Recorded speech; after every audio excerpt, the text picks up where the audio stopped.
नमस्कार दोस्तों, नॉलेज मंडली में आप सभी का स्वागत है। आपकी तैयारी को आगे बढ़ाते हुए आज के डिस्कशन में हम करेंगे जनरल फाइनेंशियल रूल्स, मतलब कि सामान्य वित्तीय प्रश्नावली पर महत्वपूर्ण प्रश्न श्रृंखला 7 कर रहे हैं।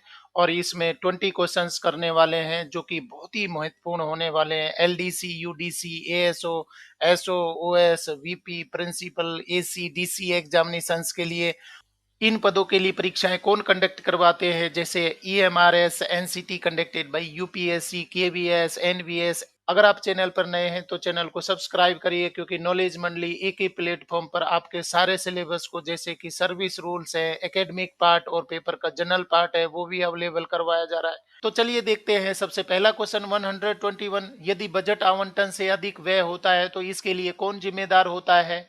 इंग्लिश वर्जन देख लेते हैं। If the expenditure exceeds the budget allocation, then who is responsible for it? मतलब कि जो भी बजट अलोकेट किया गया था उससे ज्यादा खर्चा हो गया है, तो इसके लिए कौन जिम्मेदार होगा। ऑप्शन देख लेते हैं। ए, बजट का प्रभारी महालेखा परीक्षक। बी, नियंत्रक अधिकारी। सी, कार्यालय अध्यक्ष। डी, बजट व्यय का प्रभारी सहायक। कौन जिम्मेदार होगा। बजट अलोकेशन से ज्यादा अगर बजट खर्च हो जाता है तो उसके लिए जिम्मेदार होगा, सही उत्तर यहाँ पर होगा बी, नियंत्रण अधिकारी, मतलब कंट्रोलिंग ऑफिसर है वो रिस्पॉन्सिबल होगा। यदि बजट आवंटन से अधिक व्यय होता है तो नियंत्रण अधिकारी जिम्मेदार होगा, सही उत्तर हमारा हो जाएगा बी। अगला सवाल है 122, बजट आवंटन के संबंध में नियंत्रण अधिकारी की क्या जिम्मेदारियां होती है। What are the responsibilities of the controlling officer in relation to budget allocation. Option देख लेते हैं। ए, यह सुनिश्चित करना कि वह बजट आवंटन से अधिक न हो। बी, यह सुनिश्चित करना कि वह उसी उद्देश्य के लिए किया जाए जिसके लिए धन आवंटित किया गया है। सी, भूल और अनियमितताओं का पता लगाने और लोक धन की बर्बादी और हानि की सुरक्षा के लिए समुचित नियंत्रण तंत्र तैयार करना। डी, उपर्युक्त सभी। तो सही उत्तर हमारा हो जाएगा डी, उपर्युक्त सभी। नियंत्रण अधिकारी है, मतलब कि कंट्रोलिंग अथॉरिटी है, जो भी बजट अलोकेट उसको हुआ है तो ये सब जिम्मेदारियां हो जाती है। सबसे पहला पॉइंट देख लेते हैं। ए, यह सुनिश्चित करना कि वह बजट आवंटन से अधिक न हो, मतलब कि जो भी व्यय किया जाएगा, एक्सपेंडिचर किया जाएगा, जो बजट अलोकेट हुआ है उससे अधिक नहीं होना चाहिए। बी देख लेते हैं। यह सुनिश्चित करना कि वह उसी उद्देश्य के लिए किया जाए जिसके लिए धन आवंटित किया गया है, मतलब बहुत ही इंपॉर्टेंट है। जिस उद्देश्य के लिए बजट अलोकेट हुआ है उस उद्देश्य के लिए ही खर्चा किया जाए। ऐसा नहीं है कि बजट अलोकेट हुआ है एक उद्देश्य के लिए और वो खर्चा है वो दूसरे उद्देश्य में कर दिया जाएगा, तो वो गलत हो जाएगा। तीसरा पॉइंट देख लेते हैं। भूल और अनियमितताओं का पता लगाने और लोक धन की बर्बादी और हानि की सुरक्षा के लिए समुचित नियंत्रण तंत्र तैयार करना। ये सब कार्य हो जाएंगे कि कोई भूल हो या अनियमितता हो उसको पता लगाया जाए, और लोक धन है उसकी बर्बादी नहीं होनी चाहिए, उसकी हानि नहीं होनी चाहिए, उसकी उचित सुरक्षा होनी चाहिए। तो उसके लिए क्या करना होगा, समुचित नियंत्रण तंत्र तैयार किया जाए, मतलब कि एक सिस्टम तैयार किया जाए जिससे कि बर्बादी से बचा जा सके, भूल है या अनियमितता है उससे बचा जा सकता है। तो नियंत्रण अधिकारी के ये सभी कार्य हो जाएंगे, सही उत्तर हो जाएगा हमारा डी। क्वेश्चन नंबर 123, निम्नलिखित में से उन मंजूरियों को चिन्हित कीजिए जिन्हें लेखा परीक्षा अधिकारी को प्रस्तावित करना आवश्यक नहीं है। इंग्लिश वर्जन देख लेते हैं। Identify those clearances from the following which are not required to be endorsed by the audit officer. वो कौन कौन से बिंदु हैं जिनको ऑडिट ऑफिसर को बताने की आवश्यकता नहीं होती है। ऑप्शन देख लेते हैं। ए, कर्मचारियों को अग्रिम देने से संबंधित मंजूरियां। बी, राजपत्रित और गैर राजपत्रित अधिकारियों की नियुक्ति या पदोन्नति या स्थानांतरण से संबंधित मंजूरियां। सी, पदों के सृजन से संबंधित मंजूरियां।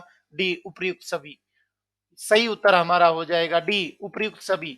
मतलब कि identify those clearances from the following which are not required to be endorsed by the audit officer. जो लेखा परीक्षा अधिकारी होता है उसको बताने की जरूरत नहीं है, उसको ऑडिट करने की आवश्यकता नहीं है। ये सभी बिंदुओं में, जैसे कि कर्मचारियों को अग्रिम देने से संबंधित मंजूरियां हैं, कोई एडवांस दिया जा रहा है एम्प्लॉई को तो वो बताने की जरूरत नहीं है, जो भी उसने सैंक्शन किया है उसको मंजूरी को बताने की आवश्यकता नहीं है, ऑडिट करवाने की जरूरत नहीं है।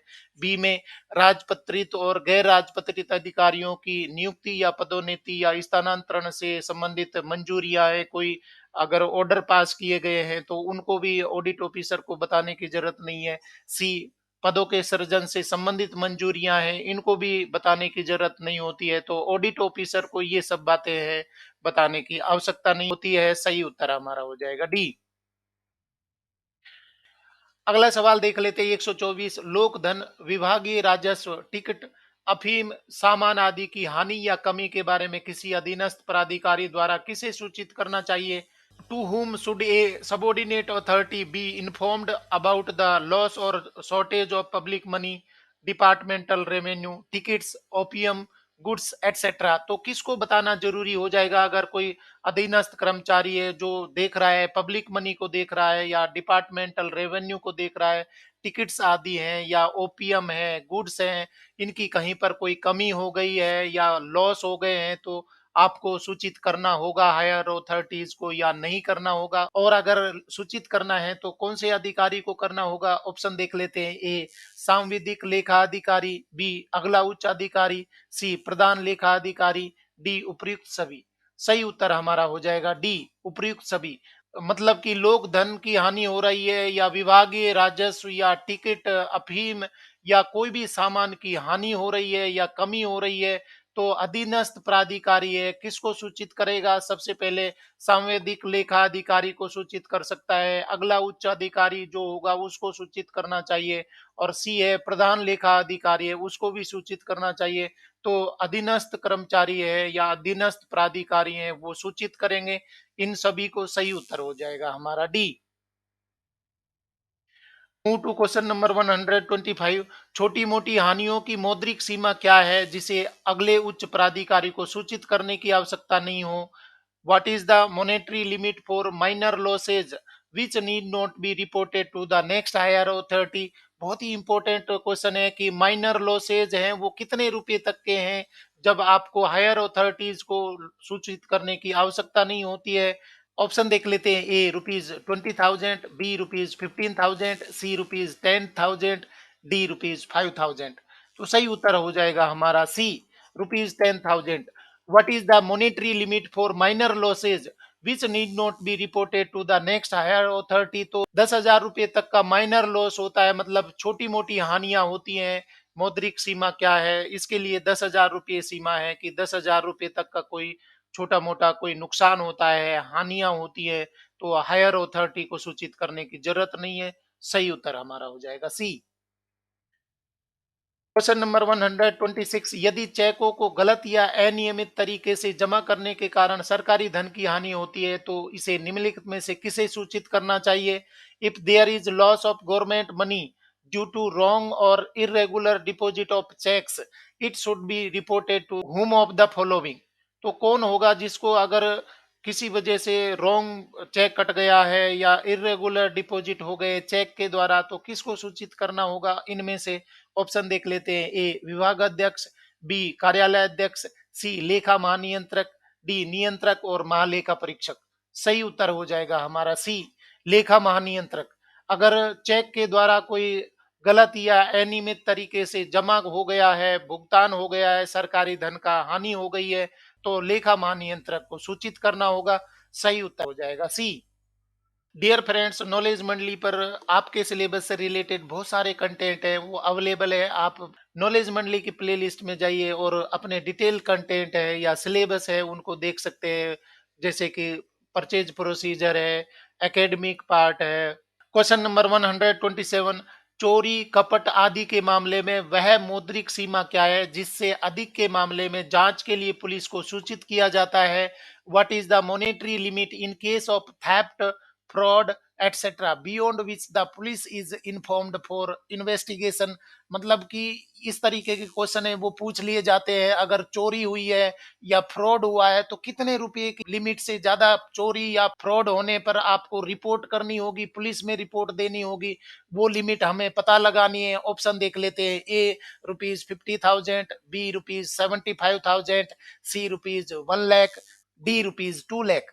सही उत्तर हो जाएगा हमारा ए, ₹50,000। मतलब कि 50,000 रुपये से ज्यादा अगर चोरी हो जाती है या फ्रॉड हो जाता है तो आपको पुलिस को रिपोर्ट करनी होगी, और इससे कम है तो उसको हायर अथॉरिटीज को बताइए। और इससे पहले वाले क्वेश्चन में हमने देखा कि अगर 10,000 रुपये तक की छोटी मोटी हानि हो जाती है तो आगे सूचित करने की जरूरत नहीं है, परंतु यहाँ चोरी हुई है, फ्रॉड हुआ है, 50,000 रुपये से अधिक हुआ है तो आपको निश्चित रूप से किसको रिपोर्ट करना होगा, पुलिस में रिपोर्ट देनी होगी, एफआईआर करनी होगी। सही उत्तर हो जाएगा हमारा बी। क्वेश्चन नंबर 128, उस मौद्रिक सीमा का उल्लेख करें जिस तक की अचल संपत्ति को आग, बाढ़ आदि से हुई हानि की सूचना अधीनस्थ प्राधिकारी द्वारा अगले उच्च प्राधिकारी को दी जा सकती है। Mention the monetary limit up to which loss of immovable property caused by fire, flood etcetera can be reported by the subordinate authority to the next higher authority. तो यहाँ पर बात बताई गई है कि अचल संपत्ति है जो कि आग की वजह से या बाढ़ की वजह से उसमें कहीं कोई हानि हुई है, नुकसान हुआ है, तो अधीनस्थ प्राधिकारी है उसको अगले उच्च प्राधिकारी को सूचना देनी होगी। कितनी मॉनेटरी लिमिट है, उससे अधिक लॉस होने पर, अचल संपत्ति के लॉस होने पर आपको सूचित करना होगा।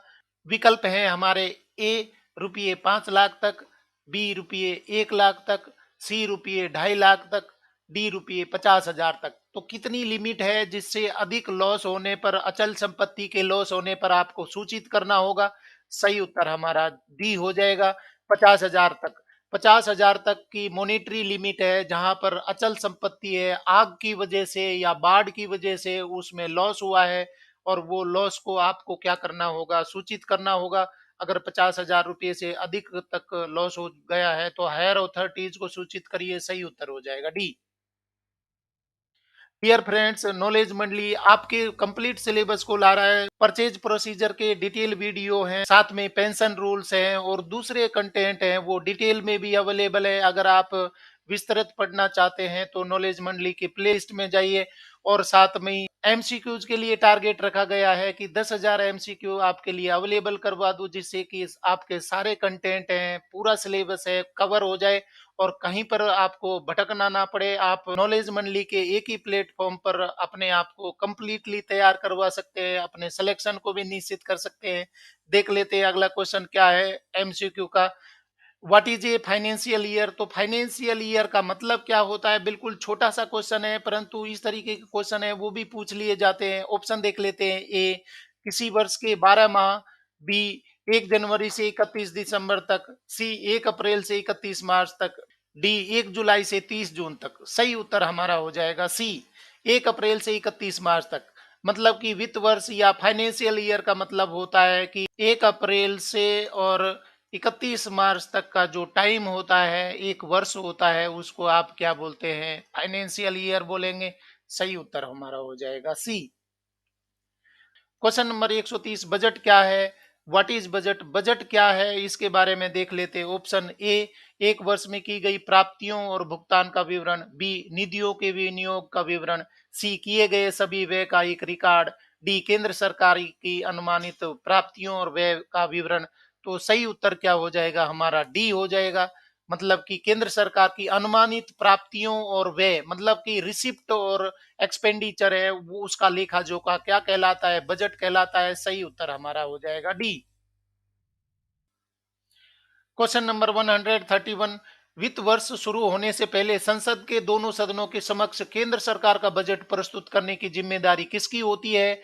Whose responsibility is there to present the budget of the central government in the parliament before the start of the financial year? बहुत ही इंपॉर्टेंट क्वेश्चन है कि वित्त वर्ष शुरू होने से पहले संसद के दोनों सदनों के समक्ष कौन अधिकारी होगा या कौन होगा जिसके द्वारा बजट पेश किया जाएगा, किसकी जिम्मेदारी होती है? ऑप्शन देख लेते हैं। ए भारत के प्रधानमंत्री, बी भारत के वित्त मंत्री, सी भारत के राष्ट्रपति, डी लोकसभा अध्यक्ष। तो सही उत्तर हो जाएगा हमारा बी, भारत के वित्त मंत्री। भारत के वित्त मंत्री की जिम्मेदारी होती है कि वित्त वर्ष शुरू होने से पहले संसद के दोनों सदनों में बजट है वो पेश किया जाएगा। सही उत्तर हमारा हो जाएगा बी। अगला सवाल 132, किस वर्ष से रेल बजट को सामान्य बजट में सम्मिलित कर लिया गया? बहुत ही इंपॉर्टेंट क्वेश्चन है। From which year the railway budget has been included in the general budget, मतलब कि जनरल बजट के साथ में ही रेल बजट को शामिल कर लिया गया है। बहुत ही एक नया इनोवेशन है वो किया गया है भारत सरकार के द्वारा।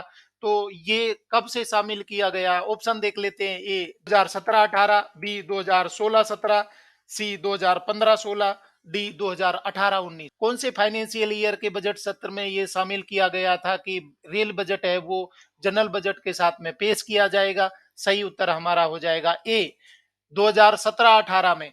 इससे पहले क्या होता था कि जनरल बजट है वो अलग पेश किया जाता था, रेल बजट अलग पेश किया जाता था। रेल बजट है वो पेश करते थे रेल मंत्री, और जबकि जनरल बजट है वो पेश किया जाता था वित्त मंत्रालय के द्वारा, वित्त मंत्री के द्वारा। परंतु रेल बजट है वो अभी किसके द्वारा पेश किया जाने लगा है? वो वित्त मंत्री के द्वारा ही पेश किए जाने लगा है। तो कब से शुरू हुआ है ये कार्रवाई, ये इनोवेशन है, कब से शुरू हुआ है? 2017-18 के बजट से ये शुरू किया गया है। सही उत्तर हमारा हो जाएगा ए। क्वेश्चन नंबर 133, भारत के संविधान के किस अनुच्छेद में बजट तैयार करने, मुद्रित करने और उसे संसद में पेश करने का प्रावधान है? Which article of the constitution of India provides the preparation, printing and presentation of the budget in the parliament? तो कौन सा आर्टिकल ये बोलता है कि बजट तैयार किया जाएगा, उसकी प्रिंटिंग की जाएगी और साथ में ही संसद में उसको पेश किया जाएगा? इसके लिए कौन सा आर्टिकल है वो रखा गया है भारत के संविधान में? ऑप्शन देख लेते हैं। ए अनुच्छेद 109 और 110 में, बी अनुच्छेद 112 और 116 में, सी अनुच्छेद 113 और 114 में, डी अनुच्छेद 116 और 117 में। सही उत्तर हमारा हो जाएगा बी, आर्टिकल 112 और 116 में। मतलब कि आर्टिकल आर्टिकल 112 और 116 है वो इससे संबंधित है। बजट को प्रिपेयर करना है, साथ में प्रिंटिंग करनी है, प्रेजेंटेशन करना है, इस बारे में बताया गया है। और डियर फ्रेंड्स, आप जल्दी से कमेंट कर दीजिए कि भारत के बजट को प्रिंट करना बंद कर दिया गया है, डिजिटल फॉर्म में पेश कर दिया है। टैबलेट के द्वारा बजट पेश किया जा रहा है। कौन से ईयर से टैबलेट के द्वारा बजट पेश किया जा रहा है? आप जल्दी से कमेंट कर दीजिए। यहाँ सही उत्तर हो रहा है बी। क्वेश्चन नंबर 134, कौन सा मंत्रालय समय समय पर बजट प्राक्कलन तैयार करने के लिए दिशा निर्देश जारी करने के लिए सक्षम है? Which ministry is competent to issue guidelines for preparation of budget estimates from time to time? तो कौन सा मंत्रालय है जो बजट एस्टिमेट तैयार करने के लिए निर्देश देता है? ऑप्शन देख लेते हैं। ए वित्त मंत्रालय, बी गृह मंत्रालय, सी शिक्षा मंत्रालय, डी कार्मिक और प्रशिक्षण मंत्रालय। सही उत्तर हमारा हो जाएगा ए वित्त मंत्रालय। मतलब फाइनेंस मिनिस्ट्री है वो क्या करेगी, आपके बजट एस्टिमेट्स तैयार करने के लिए गाइडलाइंस जारी करेगी और ये बोलेंगे कि समय समय पर बजट प्रिपरेशन के लिए, बजट एस्टिमेट्स के लिए आपको निर्देश भी देते रहेंगे। तो सही उत्तर हमारा होगा ए। क्वेश्चन नंबर 135, निम्नलिखित में से कौन सा मद बजट का हिस्सा बनता है? Which of the following items forms part of the budget? Option देख लेते हैं। ए सभी ब्याज एवं ऋण सेवा प्रभार और ऋणों की वापसी के प्राकलन, बी प्रत्येक कार्यक्रम या परियोजना के समस्त व्यय का प्राकलन, सी वित्त वर्ष के दौरान अपेक्षित राजस्व का प्राकलन, डी उपर्युक्त सभी। सही उत्तर हमारा हो जाएगा डी उपर्युक्त सभी। Which of the following items forms part of the budget? मतलब कि बजट के कौन कौन से हिस्से बनेंगे? सभी बनेंगे। सभी ब्याज एवं ऋण सेवा प्रभार और ऋणों की वापसी के प्राकलन है, मतलब कि सभी जो इंटरेस्ट होते हैं या जो भी आपके लोन या डिबेंचर ले रखे हैं, सबका आपको वापसी करनी है, उसका एस्टिमेट देना होगा। साथ में ही प्रत्येक कार्यक्रम परियोजना के समस्त व्यय का प्राकलन, मतलब कि जो भी प्रोग्राम है या जो प्रोजेक्ट है उसका टोटल एक्सपेंडिचर है, उसका एस्टिमेट भी बजट में शामिल रहता है। सी वित्त वर्ष के दौरान अपेक्षित राजस्व का प्राकलन, मतलब कि जो फाइनेंशियल ईयर होता है वहां पर जो एक्सपेक्टेड रेवेन्यू एस्टिमेट्स है वो भी बजट में शामिल होते हैं। तो सारी बातें हैं वो बजट में शामिल होती हैं। मतलब कि जितनी भी लेनदारियां होती हैं, जितनी भी देनदारियां होती हैं, सारे बजट में शामिल होते हैं। इसलिए सही उत्तर हमारा हो जाएगा डी, उपर्युक्त सभी। क्वेश्चन नंबर 136, गैर कर राजस्व का प्रमुख घटक क्या है? What is the major component of non tax revenue? Option देख लेते हैं। ए लाभांश, बी लाभ, सी भारतीय रिजर्व बैंक से अधिशेष का अंतरण, डी उपर्युक्त सभी। सही उत्तर हमारा हो जाएगा डी, उपर्युक्त सभी। मतलब कि नॉन टैक्स रेवेन्यू में कौन शामिल हो जाएंगे? लाभांश शामिल हो जाएंगे, लाभ शामिल हो जाएंगे, और साथ में भारतीय रिजर्व बैंक से अधिशेष का जो अंतरण होता है वो नॉन टैक्स रेवेन्यू में शामिल माना जाता है। सही उत्तर हो जाएगा डी। अगला सवाल देख लेते हैं। 137, व्यय विभाग द्वारा बजट से संबंधित आवंटनों के प्राकलन को अंतिम रूप देने के बाद बजट विवरण तैयार करने के लिए किससे परिणाम परामर्श करना आवश्यक है? After finalising the estimates of budget allocations by the Department of Expenditure, who is required to consult for the preparation of the budget statement? Option देख लेते हैं। ए भारत के प्रधानमंत्री, बी भारत के राष्ट्रपति, सी नीति आयोग, डी भारत के उपराष्ट्रपति। सही उत्तर हमारा हो जाएगा सी, नीति आयोग। मतलब कि बजट प्रिपरेशन हो गया, सारे एस्टिमेट्स बन गए हैं, बजट अलोकेशन भी हो चुका है, एक्सपेंडिचर के लिए भी अलोकेशन हो चुका है।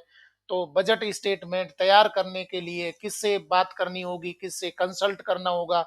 नीति आयोग से बात करनी होगी। नीति आयोग से बजट स्टेटमेंट के लिए कंसल्टेशन करनी होगी। सही उत्तर हमारा हो जाएगा सी। क्वेश्चन नंबर 138, स्वीकृत अनुदान के अनुसार व्यय पर नियंत्रण रखने के लिए कौन जिम्मेदार है? Who is responsible for controlling the expenditure as per the sanctioned grant? Option देख लेते हैं। ए विभागाध्यक्ष, बी नियंत्रण अधिकारी, सी संवितरण अधिकारी, डी उपर्युक्त सभी। तो सही उत्तर हमारा हो जाएगा डी, उपर्युक्त सभी। Who is responsible for controlling the expenditure as per the sanctioned grant, मतलब कि ग्रांट सैंक्शन हो गई है, खर्चे के लिए सैंक्शन आ गया है, तो कौन होंगे जो उसको कंट्रोल करेंगे, एक्सपेंडिचर को नियंत्रण करेंगे? यहाँ पर सभी हो जाएंगे।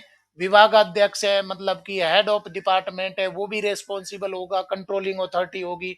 साथ में ही कंट्रोलिंग ऑफिसर है, वो भी उसके लिए रेस्पॉन्सिबल होगा, उस हेड के लिए, उस वे के लिए रेस्पॉन्सिबल होगा। साथ में संवितरण अधिकारी है, जो उसको सैंक्शन के लिए बजट अलोकेट करके और व्यय देता है, वितरण करता है व्यय का। तो ये सब अधिकारी हैं वो रिस्पॉन्सिबल हो जाएंगे किसके लिए? स्वीकृत अनुदान के अनुसार व्यय पर नियंत्रण रखने के लिए।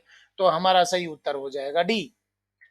अगला सवाल देख लेते हैं। 139, यदि एक बिल में सम्मिलित प्रभार दो या दो से अधिक वस्तु शीर्षों के अधीन हो तो डीडीओ द्वारा उस स्थिति में धन के आहरण के लिए निम्नलिखित में से किस प्रक्रिया का पालन किया जाएगा?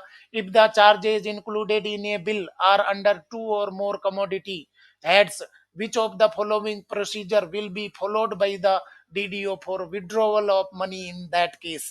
मतलब कि बहुत ही इंपॉर्टेंट है। अगर एक से अधिक हेड का खर्चा है, वो एक साथ में हो गया है, एक साथ में उसका व्यय कर दिया गया है, तो आप बजट एस्टीमेट से पैसे निकालने के लिए उसको किस तरीके से अलग अलग करेंगे, या एक साथ में ही खर्चा कर सकते हैं? अलग अलग हेड के हैं तो एक साथ में बिल में खर्चा कर सकते हैं या नहीं कर सकते हैं? ऑप्शन देख लेते हैं। ए प्रभारों को अलग अलग शीर्षों में यथार्थ रूप से डाला जाएगा, बी प्रभारों को अलग अलग वस्तु शीर्षों में समान रूप से डाला जाएगा, सी प्रभारों को उस शीर्ष के अधीन वर्गीकृत किया जाएगा जिसका हिस्सा अधिक है, डी बिल को केवल मुख्य शीर्ष के अधीन वर्गीकृत किया जाएगा। तो सही उत्तर हमारा हो जाएगा ए, प्रभारों को अलग अलग शीर्षों में यथार्थ रूप से डाला जाएगा। मतलब कि जो भी हेड है उनमें एक्चुअल जो एक्सपेंडिचर हुआ है उसके अनुसार बिल को बांट दिया जाएगा, बाइफरकेट कर दिया जाएगा हेड वाइज, और एक्चुअल जो एक्सपेंडिचर हुआ है उसके अनुसार हेड का वहां पर अलोकेशन है वो बढ़ जाएगा, बंटवारा हो जाएगा। सही उत्तर हो जाएगा हमारा ए। और डियर फ्रेंड्स देख लेते हैं T20 का लास्ट क्वेश्चन 140, प्रत्येक बिल के एक लेखे के लघु या उपशीर्ष के अधीन आवंटन को दर्ज करने के लिए डीडीओ द्वारा किस फॉर्म का प्रयोग किया जाता है? To record the allotment under minor और sub head of account of each bill, which form is used by the DDO? तो जीएफआर का कौन सा फॉर्म है वो यूज किया जाएगा, जहां पर माइनर या सब हेड खर्च हो रहे हैं बिल के अनुसार, तो कौन सा फॉर्म है वहां यूज किया जाएगा। ऑप्शन देख लेते हैं। A GFR form first, B GFR form 3, C GFR form 5, D GFR form 7। सही उत्तर हो जाएगा सी, जीएफआर फॉर्म 7 है वो यूज किया जाएगा अगर लघु और उप शीर्ष के अधीन आवंटन को दर्ज करने के लिए डीडीओ है वो फॉर्म का यूज करेगा। कौन सा? GFR form 5। हमारा सही उत्तर हो जाएगा सी। इस तरीके से फ्रेंड्स हमने T20 के 20 क्वेश्चंस कंप्लीट कर लिए और आज के हमारे क्वेश्चन थे सामान्य वित्तीय नियमावली पर अति महत्वपूर्ण प्रश्न थे। जीएफआर से संबंधित क्वेश्चन है, आपकी परीक्षाओं में पूछे जाएंगे और बिल्कुल क्वेश्चंस हैं वो ऑथेंटिक हैं, रिलायबल हैं। आप विश्वास करके और आप तैयारी कर सकते हैं, याद रख सकते हैं, क्योंकि यही क्वेश्चन आपकी परीक्षा में पूछे जाएंगे। और कौन कौन सी परीक्षाओं के लिए उपयोग होंगे ये क्वेश्चन? यूडीसी के लिए, OS, ASO, SO, VP, principal, AC, DC in EMRS, NCT conducted by UPSC, KVS, NVS and limited departmental examinations, limited departmental competitive examinations. तो आप नॉलेज मंडली के एक प्लेटफॉर्म पर सारे कंटेंट को तैयार करें और अपने आप को प्रिपेयर करके कॉन्फिडेंस डेवलप कर लीजिए कि अब तो सिलेक्शन हो जाना है। आप बिल्कुल कॉन्फिडेंट हो जाइए, क्योंकि नॉलेज मंडली है वो रिलायबल और ऑथेंटिक कंटेंट आपको प्रिपेयर करवा रहा है और आपकी तैयारी का एक मंच नॉलेज मंडली। आज के क्वेश्चन अगर आपको पसंद आए तो लाइक शेयर करें। आप मुझको फेसबुक पेज पर भी फॉलो कर सकते हैं नॉलेज मंडली पर, और चैनल को सब्सक्राइब करना तो जरूरी है, क्योंकि नॉलेज मंडली is the right choice. Thank you very much.